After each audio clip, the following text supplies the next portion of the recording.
छोटा सा गांव में सुखीराम नामक एक गरीब किसान रहता था। उनका 2 बेटे थे। बड़े बेटे का नाम रमेश और छोटा बेटा का नाम सुरेश।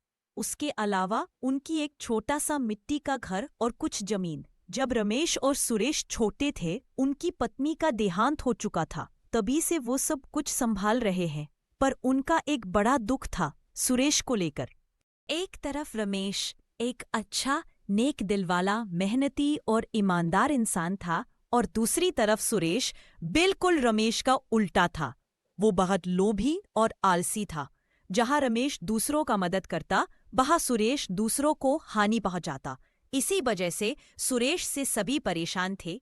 रमेश दिन भर खेत की कामों में अपनी पिता का हाथ बटाता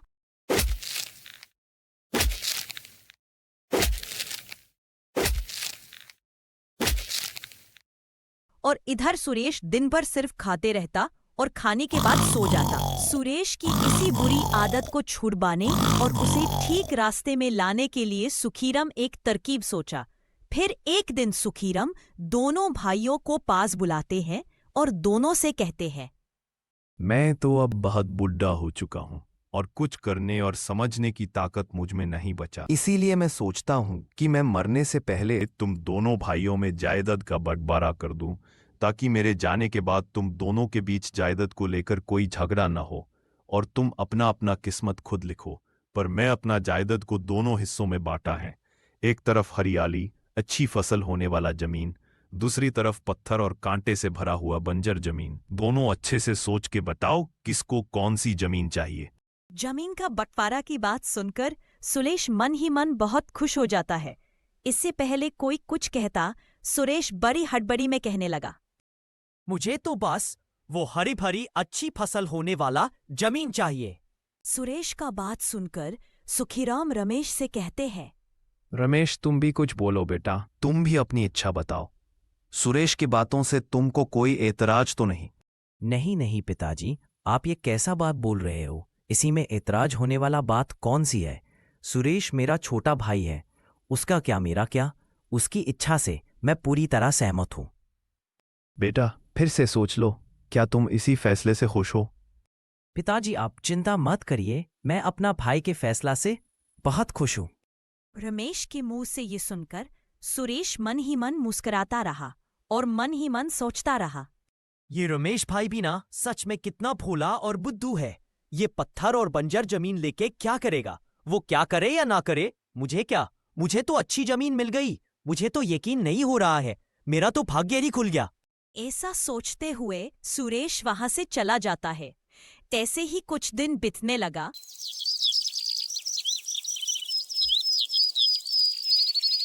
सुखीराम भी कुछ दिन के लिए तीर्थ यात्रा में चले गए। इधर रमेश वो पत्थर और कांटे से भरा पड़ा जमीन में खेती करने में लग जाता है।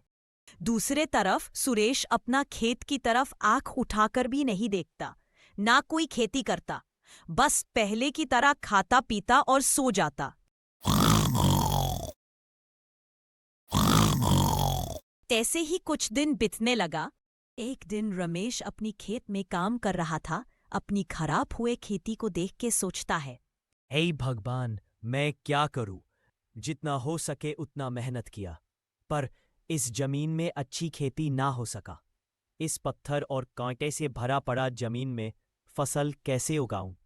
ये कहते हुए रमेश बहुत दुखी हो जाता है। उसी समय उनकी गांव का रवि अपनी खेत में काम खत्म करके उसी रास्ते से जा रहा था। रमेश को दुखी होता हुआ देखकर वहीं पर रुक जाता है। रवि रमेश से कहता है, अरे रमेश, तुम इतना दुखी क्यों हो? शायद अपना फसल को देख के दुखी हो रहे हो। हाँ भाई, पता नहीं इसी साल कैसे गुजारा करूंगा। फसल तो ऐसा हुआ कि ना की बराबर है। मुझे तो कुछ समझ में नहीं आ रहा है, क्या करूं? भाई तुम ऐसा करो, यहाँ पर एक कुआं खुद बांधो, शायद अच्छी सिंचाई हो जाए और तुम्हारा फसल भी अच्छा हो जाए। शायद तुम ठीक कह रहे हो, मैं कल से ही कुआं खोदने की तैयारी करता हूँ। ऐसे बातचीत करते हुए दोनों अपने अपने घर को चल दिए। अगले दिन होते ही रमेश अपनी जमीन में कुआं खोदने में लग जाता है। ऐसे ही कुछ दिन बीतने लगा। इधर बहुत मेहनत करने के बाद भी कुआं से दूर दूर तक पानी का कोई गुंजाइश नजर नहीं आ रहा था। रमेश हताश होके बोलता है, हे भगवान, इतना दिन हो गया है कुआं खोदते खोदते, पर पानी का एक बूंद भी कुआं से निकलने का नाम नहीं ले रहा है। फसल तो अलग सी बात है, मेरी जमीन में कैसे अच्छी सिंचाई करूं? ऐसा कहते हुए रमेश बहुत दुखी हो जाता है। फिर वो सोचने लगता है और मन ही मन कहने लगता है, क्यों ना मैं कोई व्यापार कर लूं?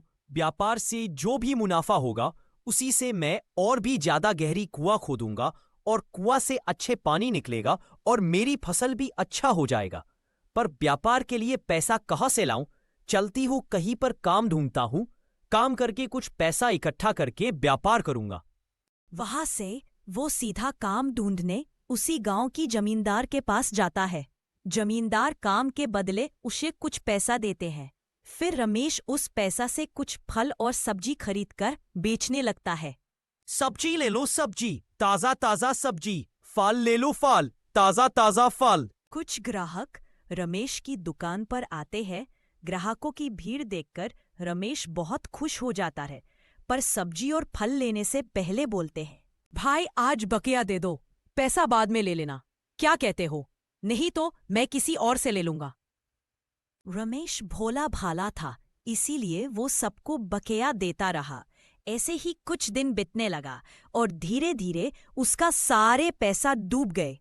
अब उसके पास ना था सब्जी ना था पैसा। फिर दुखी होके रमेश बोलता है, हे भगवान, मेरे पास अभी पैसा है ना बेचने के लिए सब्जी। अब तक कोई भी ग्राहक बाकी के पैसा भी नहीं दे रहे हैं। मेरे सारे पैसा डूब गए हैं। अब मैं क्या करूं? कुआं खोदने के लिए पैसा कहां से लाऊं? चलता हूं कोई दूसरे राज्य में, जहां बहुत मेहनत करके बहुत पैसा कमा के अपनी गांव को लौटूंगा। फिर कुआं खुदवा के अच्छी फसल करूंगा। ऐसा सोचते हुए रमेश काम के तलाश में एक राज्य से दूसरे राज्य में घूमता रहता है। एक दिन वो सुंदर नगर राज्य में जा पहुंचा। उसी दिन वहां बहुत साफ सफाई की जा रही थी। वहां के लोगों एक दूसरे से बात कर रहे थे। भाई, पता नहीं आज इतना साफ सफाई क्यों किया जा रहा है? भाई, क्या तुम्हें मालूम नहीं है कि आज राजकुमारी जी देवी माँ के मंदिर पूजा के लिए आ रहे हैं? कहते हैं कि वो दिखने में बहुत सुंदर है, मनो स्वर्ग के अप्सरी। लोगों के बात सुनकर रमेश की मन में एक अजीब सी खुशी खिल उठा। उसकी आंखों में वो चमक दिख रहा था। फिर रमेश मन ही मन कहने लगता, चाहे जो भी हो, आज मैं राजकुमारी जी को देख के मानूंगा। ऐसे ही रमेश राजकुमारी जी का इंतजार करने लगा। कुछ समय बाद राजकुमारी पूजा के लिए देवी माँ के मंदिर आ पहुंचे। रमेश कुछ दूर खड़ा हुआ राजकुमारी जी को देख रहा था। रमेश राजकुमारी जी को देखकर मानो कुछ पल के लिए थम सा गया। फिर मन ही मन सोचता रहा, सच में मेरी सोच से भी परे बहुत सुंदर है राजकुमारी जी। स्वर्ग की अप्सरी भी कम सुंदर होगी उनसे। ऐसा महसूस हो रहा है कि मैं राजकुमारी जी के प्रेम में पड़ गया हूं। नहीं नहीं, मैं ये क्या सोचने लग गया। कहा राजकुमारी और मैं ठहरा एक गरीब किसान का बेटा। ये तो चांद चकोर जैसी बात हो गई। ऐसा सोचते हुए रमेश वहां से चला जाता है। सुंदर नगर के राजा थे राणा प्रताप देव। वो बहुत लोकप्रिय, न्यायबंध और अपनी प्रजा के लिए सब कुछ नेछाबार कर देने वाला राजा थे। प्रजा की खुशी उनके लिए सबसे ऊपर था। एक दिन वो अपने कमरे में बहुत उदास होके बैठे थे। तभी मंत्री जी वहां आते हैं। महाराज की जय हो। महाराज माफ कीजिए यहाँ पर इस वक्त आने के लिए, पर आपकी इजाजत हो तो आपसे एक सवाल पूछ सकता हूँ? हाँ हाँ महामंत्री जी, क्यों नहीं, पूछो जो भी तुम्हें पूछना है। धन्यवाद महाराज जी। महाराज, आप अभी तक जाग रहे हैं और बहुत उदास भी दिख रहे हैं। क्या आप किस बात से परेशान हैं? कृपा करके मुझे कहिए। जितना हो सके उतना मैं आपका परेशानी दूर करने में सहायता करूंगा। हाँ हाँ महामंत्री जी, उदास कैसे ना रहूं। मैं इस राज्य की राजा के साथ साथ एक बेटी का भी पिता हूं। मेरी बेटी अब विवाह योग्य हो गई है। राजकुमारी के लिए एक अच्छा बार भी तो ढूंढना है। बस इतनी सी बात है, ये तो चुटकी मारते ही हो जाएगा। हमारी राजकुमारी है ही इतनी सुंदर, रूपमती और गुणवती, ना जाने कितने देश की राजा, राजकुमार और सम्राट हमारी राजकुमारी जी से विवाह के लिए इच्छुक है। चलो कल ही कल एक भव्य स्वयंवर का आयोजन करता हूं। नहीं नहीं महामंत्री जी, ऐसा करना हो तो मैं कब का कर चुका होता, पर मुझे मेरी बेटी के साथ साथ प्रजाजनों के लिए भी सोचना पड़ रहा है। ये क्या बात हुई फिर? राजकुमारी जी के स्वयंवर से भला प्रजाजनों का क्या संबंध है? कैसे संबंध नहीं है? राजकुमारी जी का जिसके साथ विवाह होगा वो इस राज्य का भविष्य का राजा होगा। मैं चाहता हूं कि मुझे ऐसी जामाता मिले जो बलशाली के साथ साथ न्यायप्रिय, ज्ञानावंत, दयावान हो, मेरी प्रजा को रक्षा करने के साथ साथ अच्छी न्याय भी दे सके। ऐसा वर राजकुमारी जी के लिए चाहिए। इस सोच से मैं परेशान हूं। ऐसा व्यक्ति मुझे कहां से मिलेगा? अब इस बात का कोई समाधान निकालिए। हाँ जी, जरूर, आप चिंता मत करिए, कोई ना कोई समाधान मिल जाएगा। हमें भी राजकुमारी जी के लिए योग्य वर पात्र मिल जाएगा। महाराज और मंत्री जी ऐसे ही बातचीत कर रहे थे, तभी अचानक से राजमहल के बाहर बड़ी जोर की शोर सुनाई देता है। महाराज बोलते हैं, मंत्री जी, राजमहल के बाहर इतना शोर क्यों सुनाई दे रहा है? जरा पता करो, क्या बात है? हाँ महाराज, मैं पता करता हूँ, आप निश्चिंत रहिए। ये कहकर मंत्री जी वहां से चले जाते हैं। बाहर आके देखते हैं कि 3 युवक एक ही युवती से विवाह के लिए आपस में झगड़ा कर रहे हैं। फिर मंत्री जी महाराज के पास आके सारी बात बताते हैं और कहते हैं, महाराज, यही से ही मौका है आपका चिंता दूर करने का। आप किसके बारे में बात कर रहे हैं महामंत्री जी? और किसके बारे में बात करूं? हमारी भविष्य की राजा जी के बारे में बोल रहा हूं। जो भी व्यक्ति इसी समस्या का सही समाधान करेगा, असल में वो न्यायवान होगा। वाह वाह, क्या सही बात कहा है मंत्री जी, बिल्कुल सही मौका है। इसी का सही उपयोग होना चाहिए। सारे राज्य में ढिंढोरा बजवा दो। जो भी इसी समस्या का सटीक समाधान करेगा उसको उचित इनाम दिया जाएगा। महाराज के आदेश से सारे राज्य में ढिंढोरा बजवा दिया गया। सुनो सुनो सुनो, सुंदर नगर के वासियों, हमारे महाराज एक बड़ी दुविधा में फंसे हुए हैं। जो भी व्यक्ति इस दुविधा का हल निकाल देगा उसे महाराज सही इनाम देंगे। उसी समय रमेश भी वहां उपस्थित था। ये सुनकर बेहद खुश हो गया और खुद से कहने लगा, क्यों ना मैं भी प्रयास करूं? शायद मैं इस समस्या का हल निकाल पाऊं और मेरी भाग्य भी चमक जाए, और तो और मेरा कुआं खोदने का सपना भी पूरा हो जाएगा। ऐसा सोचते हुए रमेश राजमहल के ओर चल पड़ा।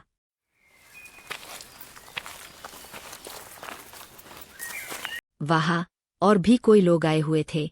आपने आपने भाग्य को आजमाने एक के बाद एक सभी आपने आपने राय रखते गए, पर किसी का उत्तर संतोषजनक नहीं लगा। अब रमेश का बारी था। रमेश कहता है, महाराज, अगर आप इजाजत दे तो इस दुविधा का हल निकालने से पहले मैं फिर से ये 3 युवक से ये पूछना चाहता हूं कि क्यों वो सब इस एक ही युवती से विवाह करना चाहते हैं। हाँ हाँ, मैं इजाजत देता हूं। जो भी तुम्हें उनसे पूछना है पूछ सकते हो। धन्यवाद महाराज जी। फिर रमेश महाराज का धन्यवाद करते हुए वो तीनों से बारी बारी पूछता है क्यों वो सब इस युवती से विवाह करना चाहते हैं। फिर एक के बाद एक कहने लगे, असल में हम तीनों बेहद अच्छे दोस्त हैं। मैं एक कुम्हार हूं। मैं अच्छा मत का घड़ा बनाने के साथ साथ बेहद अच्छा मूर्ति भी बना लेता हूं। एक दिन ऐसे मूर्ति बनाते बनाते इतना सुंदर मूर्ति बना लिया कि हम तीनों की नजर उस मूर्ति से नहीं हट रहा था। फिर क्या हुआ? बताओ, रुक क्यों गए? तभी दूसरा दोस्त बोलता है, मैं एक पंडित हूँ। मैं बेहद सारे शास्त्र का अध्ययन किया हूँ। मैं किसी भी निर्जीव वस्तु में जान डालने का ज्ञान प्राप्त किया है। इसीलिए जब मैं मेरा दोस्त का बनाया हुआ ये सुंदर मूर्ति को देखा, मुझसे रहा नहीं गया। आपने प्राप्त किया हुआ ज्ञान का परीक्षा के लिए मैं उस मूर्ति में जान डाल दी और वो मूर्ति जीवित हो उठा। फिर क्या हुआ? तीसरा दोस्त बोलता है, वो मूर्ति में जान आ जाने के बाद एक सुंदर युवती में परिवर्तित हो गया, पर एक नारी श्रृंगार के बिना अधूरा होती है। मैं एक व्यापारी हूं, इसीलिए मैं उसे श्रृंगार के सारे सामग्री और परिधान के लिए वस्त्र दिया, इसीलिए हम तीनों इस युवती से विवाह करना चाहते हैं। पर विवाह तो किसी एक के साथ ही होगा। वो एक मैं ही हूं, क्योंकि इतनी सुंदर मूर्ति मैंने बनवाया था। तूने बनवाया तो क्या हुआ, इसी में जान तो मैंने डाला था, इसीलिए मेरा विवाह इसी से होगा। तूने जान डाला तो क्या हुआ, इसी का विवाह मेरे से होगा। नहीं नहीं, मुझसे होगा। तुझसे नहीं, मेरे से होगा। वो सिर्फ मेरी है। ऐसे ही फिर से वो तीनों आपस में झगड़ने में लग जाते हैं। तभी महाराज गुस्से से बोलते हैं। चुप हो जाओ, आपस में लड़ना बंद करो। ए युवक, अब तुम बताओ, इनमें से कौन है जो इस युवती से विवाह के लिए योग्य है? महाराज, न्याय की हिसाब से देखा जाए तो ये व्यापारी भाई ही उसे विवाह के लिए योग्य है। वो कैसे, जरा अच्छे से समझाओ। वो इसलिए महाराज, क्योंकि ये जो मूर्तिकार भाई है, उसने मूर्ति बनवाया। शरीर निर्माण का कार्य पिता का ही होता है, इसीलिए वो पिता के समान हुआ, इसीलिए इसे विवाह नहीं हो सकता। फिर पंडित भाई ने उसे जीवन दान दिया। एक पिता ही तो है जो जीवन दान देते हैं, इसलिए वो भी पिता के समान हुए। परंतु एक पति ही तो है जो एक स्त्री को श्रृंगार की सामग्री और परिधान के लिए वस्त्र प्रदान करता है, इसीलिए सही मायने में व्यापारी भाई ही उसे विवाह के लिए योग्य है। रमेश की चतुराई से दिया हुआ उत्तर से सभी दंग रह गए। सभी ने रमेश की खूब तारीफ की। महाराज भी बेहद खुश हुए। वाह वाह, क्या उचित न्याय किया है तूने। ए युवक, मैं तुम्हारे चतुराई से बेहद प्रसन्न हूं। तुम निरपेक्ष से बिल्कुल न्याय विचार किया है। सच में तुम बेहद न्यायबंध हो। बेहद आसानी से तुम इस दुविधा का हल निकाल दिया। तुम कौन हो और तुम्हारा नाम क्या है? महाराज, मैं एक गरीब किसान का बेटा हूँ। मेरा नाम रमेश है। फिर महाराज की आदेश से रमेश को 100 सोने की मोहर इनाम के रूप में दिया जाता है। रमेश का तो खुशी का ठिकाना नहीं रहा। वो खुशी खुशी वहां से जाने लगा। उपस्थित सभी लोग भी आपने आपने घर को चल दिए। तभी मंत्री जी महाराज से बोलते हैं। महाराज, आप तो राजकुमारी जी के लिए ऐसा वर ढूंढ रहे थे। ये तो सच में बेहद न्यायबंध है, फिर आप उसे जाने क्यों दिए? तुम ठीक कहते हो महामंत्री जी, इस युवक तो सच में बेहद न्यायबंध है, परंतु ये शक्तिशाली और दयावान है कि नहीं, जानने के लिए हम इस युवक का परीक्षा लेंगे, क्योंकि हमारी नजर में एक राजा न्यायबंध के साथ साथ शक्तिशाली और दयावान भी होना चाहिए। महाराज, आप परीक्षा कैसे लेंगे? वो तो अभी यहाँ से चले गए हैं। परीक्षा तो परीक्षा होती है। परीक्षा हमेशा अनजाने में लिया जाना बेहतर होता है। मैं जैसे जैसे बताता हूँ, बस बेसे बेसे करते जाओ, तभी तो हमें इस राज्य के लिए एक अच्छा राजा और मेरी बेटी के लिए एक अच्छा पति मिल पाएगा। बस आप देखते जाओ, मैं आपका आज्ञा कैसे कैसे पालन करता हूँ। फिर महाराज सारी योजना महामंत्री जी को समझाते हैं। वाह महाराज, आपने तो सही मायने में बेहद बेहतरीन योजना बनाई है। इधर रमेश बेहद खुशी मन से अपनी गांव को लौट रहा था और मन ही मन खुद से कह रहा था। आपका बेहद बेहद धन्यवाद भगवान जी।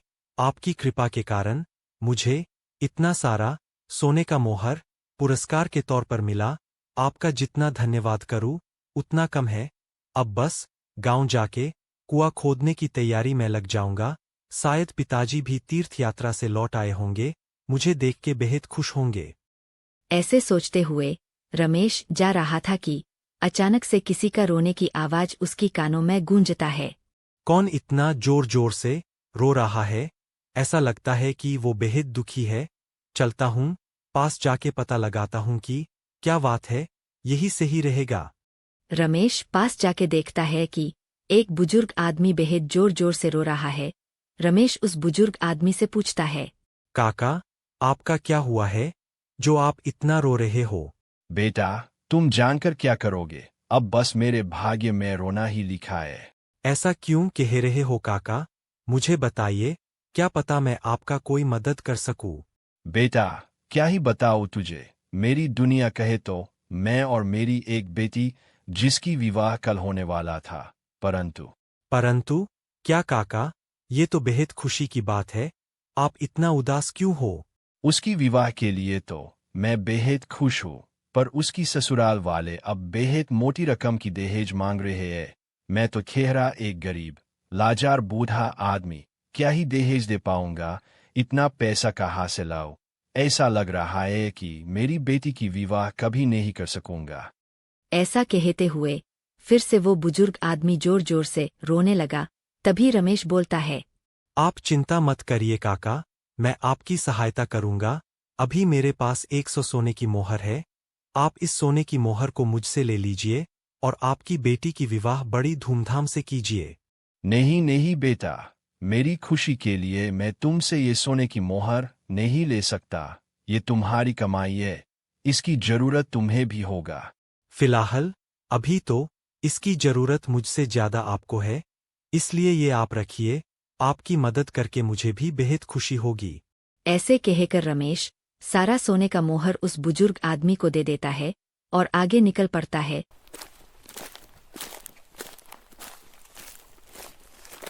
चलते चलते सोचता है, चलो अच्छा ही हो गया, मेरे से किसी का अच्छा तो हुआ। बाकी रही ये कुआं खोदने की बात, वो मैं देख लूंगा। रमेश उसके आगे कुछ सोच पाता। तभी अचानक से जंगल की ओर से किसी लड़की की चिल्लाने की आवाज सुनाई देता है। मुझे कोई बचाओ, कोई है क्या? मेरी मदद करो, कृपया मेरी मदद करो, मुझे कोई बचाओ। उस आवाज से रमेश का दिल जैसे हिल सा गया। वो उस आवाज की तरफ दौड़ता हुआ जाता है। देखता है कि 3-4 बदमाश एक लड़की को घसीटते हुए कहीं पर लेके जा रहे हैं। छोड़ दो, मुझे छोड़ दो, कोई मुझे बचाओ, रमेश बड़ी गुस्से से बोलता है। तुम लोग कौन हो? इस लड़की को कहाँ लेके जा रहे हो? इस लड़की को छोड़ दो, इसी में ही तुम सबका भलाई है। तू कौन है रे भाई? कहाँ से अटपका ऐसा बोल रहा है जैसे हमारा सरदार हो और हमें आदेश दे रहा हो। उसका हंसी खत्म ही नहीं हुआ होगा। रमेश एक लाठी के मदद से उस बदमाशों को बड़ी जोर की धुलाई करता है। रमेश की मार के आगे कोई टिक नहीं पाता। सारे बदमाश दौड़ते हुए वहां से चले जाते हैं।